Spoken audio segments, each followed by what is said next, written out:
Hay naku, ayan ang mama mo nagmahadera kasi. Sinira ba naman yung P-trap ng, lababo nila, yung tubo sa ilalim. Kaya yan, napilitan tuloy siya bumili pamalit. Yan yung una niyang binili sa hardware. Pangit siya, kasi pag-check ko, kulang na isang part. Paano yung maikakabit? Kapos, yun yung kailangan. Tawag diyan yung tailpiece. Tapos ang mahal pa niyan, 295. Ang isa pa nakaka-imbyerna, yung nagtitinda na kalbong matabang bakla, ang sungit-sungit niya. Grabe siya. Buti na lang, yan, nag-check ako sa online. Sa online ako bumili. May nakita akong ganyan. Ang ganda niya. PVC, tapos solid talaga yung pagka-PVC niya. Matibay. Tapos kumpleto pa siya ng mga rubber para hindi ba magkaroon ng tagas yung mga tubo na ikakabit natin. Tapos may instruction kung paano kakabit. Ayan, nagmahadera na naman yung mamo.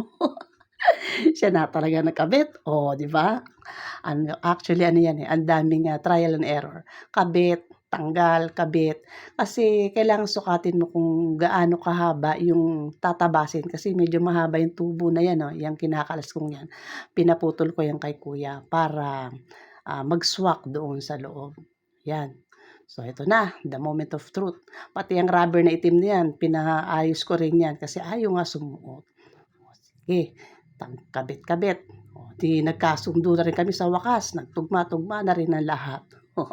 Tapos tinesting-testing namin yan kung magkakaroon ba siya ng tagas o hindi. Actually, ang galing.